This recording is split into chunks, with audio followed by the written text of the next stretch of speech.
Everyone, this is Dave Dubeau coming in with another episode of the Property Profits Real Estate Podcast. Today, zooming in all the way from beautiful Scarborough, Ontario. We've got Andy Tran. If you're not familiar with Andy, he's a real estate entrepreneur in many senses of the word. He's not only a real estate investor himself, but he also teaches and trains other real estate investors, and he's really focused, and he's got it dialed in on densification, specifically with turning a single family home into a duplex by adding a suite plus a few other cool things. And Andy is also not just a regular everyday real estate investor. He is also a registered house and small buildings designer. So he definitely knows his stuff. So Andy, welcome to the call. Thanks for having me, Dave. Yeah. So Andy, tell me, let's get into the big picture. What's the big benefit for a mom and pop real estate investor to start thinking about or start getting involved in densification? And what does that mean? What does that mean in layman's terms? Sure. So densification has been sort of a trend that's happening in cities and towns throughout Canada. And it's not just an issue in Canada, throughout the world, US, other places as well. And basically, there's a perfect storm of issues that is resulting in, housing affordability issues, right? Obviously, the cost of real estate, lots of immigration. And so you have a lot of, regular middle income folks that are not able to afford to get into housing. And so we're finding that a lot of cities are encouraging homeowners as well as investors, developers to densify existing low-rise residential neighborhoods. So your typical R1 suburbs, they're encouraging things like second suites, of course, garden units, laneway houses, and we're seeing that starting to really take hold in Ontario. Now, you mentioned earlier you're in BC, and that has been something that has happened for a number of years, but we're seeing it across Canada, and we're seeing a lot of it in Ontario. Yeah, it makes sense. So you've got all these, people that bought single family homes in what used to be the suburbs and the big cities, which have kind of now become almost part of downtown. And you got the single family home sitting there. But the price of those kind of houses, just looking at Toronto, looking at Vancouver, we're getting into the millions of dollars. That's beyond the scope of most average income folks. And these are average income kind of houses. So what's one of the solutions? One of the solutions is, add another property, add another suite onto that, add another unit to that property to increase the density in that area. Makes sense. All right, Andy. So how did you get involved in this whole thing? Were you what was the first, the chicken and the egg? Were you a builder first and then got into real estate investing, or were you getting into real estate investing and then get in to become a small building designer? Yeah. So regarding the how kind of everything came about was I kind of stumbled into that whole densification strategy. My background is in architecture, and that's why I'm registered as a house designer. I was actually in the home inspection industry for a number of years in the GTA. Yeah. And over that period of time, I inspect a lot of houses, and people would always ask me, is this basement apartment something that I can legally rent out? And this was kind of like the late 2008, 2009 time. And I didn't have a good answer for them. I would always say, check with your realtor, check with your lawyer, call the city. But invariably, that was not a lot of good information for them. So I kind of dug in, did research myself. That was also around the time when I was really interested in investing in real estate myself. So I went through the process of researching it. The first one I did was in my own property in 2010. And throughout that process, I learned so much from it. And I decided to kind of incorporate that as part of my service when I was doing home inspections. And then gradually it just became something that people were more and more interested in. And sort of around 2015, I kind of went out on my own and started my own consulting design company. And since then, we've worked with probably over 250 conversion projects in the Greater Toronto area. Nice. Now, before we jumped on camera, Andy, you're telling me that you work in a variety of different markets in and around the GTA. For somebody who's kind of thinking about getting into, densification or adding a secondary suite or things like that, certain municipalities are really friendly about them, other ones aren't. How do you go about finding out if your area is friendly towards this, or if not, where you can go to find a friendly one, especially for folks who aren't in the GTA? Right. That's a great question. And I think the first thing is just check out the information that's available on the city's website. A lot of the cities that are encouraging densification, you'll see that they have documents and things like that regarding doing conversions. And a lot of them will have, 2 or 3 page document that outlines the process. And so for me, what I found out was that the cities that were very easy to work with, encouraging them, and really working with investors and homeowners in a reasonable manner to get their units legalized.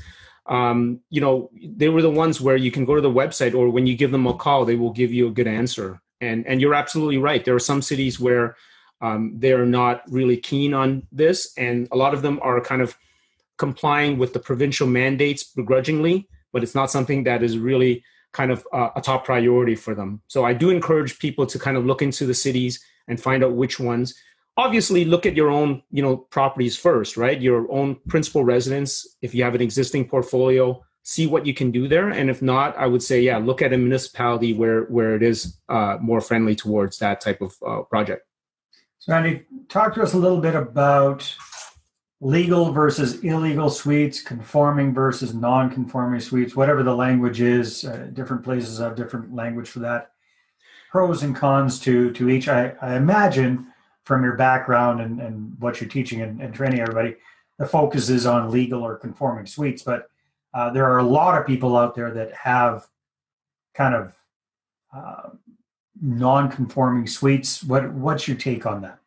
Sure. Yeah, I can try to clarify that. And it is confusing. The language is very confusing. So for it to be fully legal, there are really 2 components to it. There is the municipal bylaws. So things that you have to comply with for that particular city. So for example, you have to ensure that you are in a zone which allows them. So most cities in Ontario now do allow them, and a lot of cities in BC as well, of course. And things like parking, do you have adequate parking available? Do you have an adequate lot size? So you have to comply with all the municipal bylaws. And then you have to comply with the building codes. And the building codes are typically provincial or national based, right? So there are those 2 main components. Now, when people say, I have a legal non-conforming unit, it may be that they had this unit existing, prior to any sort of bylaws that were put in place to prevent them. So in Ontario, we have a cutoff date at around 1995. So if you had a unit existing prior to 1995 and you can prove it, then you would comply with the bylaws, but you would still have to bring it up to current building code standards, right? Maybe not everything. Correct. Yeah. And so that's really kind of where, when it comes to legal and illegal, a lot of people will, I see a lot of listings online and it will say it's a legal suite. And if the seller cannot provide any documentation, or if the city doesn't recognize it as such, it's not legal, even if, let's say, they did everything according to their interpretation of the building code, right? It has to go through the process of inspections, permits, and that sort of stuff. So really the advantage of legality is to ensure that you don't potentially get shut down because of a neighbor complaint or a tenant complaint, something like that. And it's important for investors. Yeah, definitely. And what about insurance and whatnot? I mean, what's because you hear nightmare stories about people. Could be secondary suites. It could be boarding houses. Then you have a fire and God knows what happens. Tell us just a little bit about what some of the risks are if you've got an illegal suite. Sure. Yeah. So I don't have a lot of information about boarding houses specifically, but for second suites, my understanding is that most insurance companies will expect you to inform them that you do have a second suite. As it stands now, I believe that most are still sort of agnostic as to whether it's legal or illegal. Like they will say that's not a big concern. Now things may change, and that could change in the future. And so I don't want anybody to assume that that's okay to have it an illegal unit. But my understanding, speaking to brokers, is that you have to let them know, because there is additional risk because you have a second family potentially living there. So you're adding in additional risk. They have to increase their premium. So the concern there is that if you don't tell them you have a second unit and there's a flood or a fire in the second unit, they may not insure you, right? Yeah, that's a big danger. All right, Andy. So you've done a couple of hundred of these kind of projects over the years. You definitely know your stuff.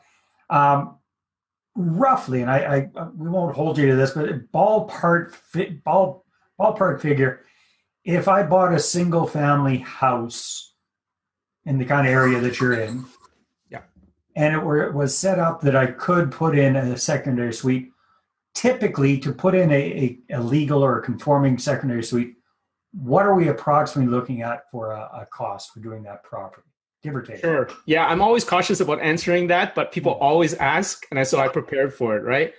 So let's say you're a typical, mid-century bungalow, single story, 800 to 1,000 square feet, very common as a type of property that a lot of investors will buy and then put in the second unit. We're, I guess prior to the insane price run-ups with lumber and other building materials lately, right? Notwithstanding that, we were looking at probably around $90 to $110 per square foot, roughly, right? So we would feel pretty comfortable giving somebody a ballpark quote, roughly, like a lot of just the initial discussion, assuming they had to gut it or had to do it from scratch. 1,000 square foot would probably be in the $100,000 range plus tax. That would be sort of a fair number, approximately. Okay. But from what I'm hearing, with material costs being up average 20% and lumber, up 100%, those numbers can change, and I haven't looked at those lately yet. All right, fair enough. Now, same idea, but let's say we've got somebody who's got a non-conforming suite and they want to bring it up to snuff. Have you worked on those kind of projects? Yeah, we have. We have worked on ones where they have been completed. Sometimes there is already a suite in there, and sometimes it's just a finished basement. Mm-hmm. And so the difference between a suite and just a finished basement really is the kitchen. So if there's a kitchen there, then it would consider to be a second unit. But if you just had a finished basement, with a bathroom, it may just be a recreational room, right? So to the extent of us doing a legal conversion, it really depends on kind of what the quality of work was. A lot of times it was done really nicely several years ago, and now they wanted, to sort of legalize the unit. It was never done. And there's really two things, is whether you have the proper fire separation and all the safety items that are there. So things like egress windows, smoke alarms, and the rules are very similar across the country with regards to those. There are slight variations based on province, but that's one thing. And then also just the sort of the quality of the renovation, right? So if it's wood panel walls or drop ceiling tiles, in a lot of cases it makes sense to gut it and redo it. If there's faulty wiring. Right. And then, there's a third thing also. Really, it depends on the city. So some cities are a little bit more conservative, and they don't like to sort of quote unquote legalize things where the work was done prior to a permit issuance. Whereas some cities recognize that the vast majority of them are illegal, and if you become too heavy-handed in terms of the approach, a lot of people aren't going to register, and so it may be even more unsafe, right? So it kind of depends on the city. But in my experience, I would say the majority of cities that I've worked with are fairly reasonable in kind of bringing up the legal non-conforming or just the non-conforming units up to the current standard. Very good. Andy, time flies when we're having fun. If people want to find out more about you and what you're doing and how they can learn from you how to do their own densification, how to add a secondary suite to their properties or get into this as a strategy, what should they do? Sure. They can just go to my website. I have a lot of free resources. I have a couple of guides that they can download for free. One is a quick checklist that outlines 8 important items. Some of those things we discussed, the bylaw and the building code items. And then I also have a beginner's guide for legal second suites. And, legal second suites is really just the beginning. There are just so many opportunities with other types of densification, like garden units, detached units, laneway houses. Infill development is something that we always advocate as well. So there's a lot of opportunities for people, not just to profit in real estate, but to create better housing, for our communities. Awesome. Very good. So where should they go? www.suiteadditions.com. So that's SUITE additions.com. Perfect. Andy, it's been a lot of fun. Thanks, Yvette. Yeah. Thanks, Dave. All right, everybody. Take care, and we'll see you on the next episode. Bye-bye. Well, hey there. Thanks for tuning into the Property Profits podcast. If you like this episode, that's great. Please go ahead and subscribe on iTunes. Give us a good review. That'd be awesome. I appreciate that. And if you're looking to attract investors and raise capital for your deals, then I'm going to invite you to get a complimentary copy of my newest book, right back there. There it is. The Money Partner Formula. You can get a PDF version at investorattractionbook.com. Again, investorattractionbook.com. Take care.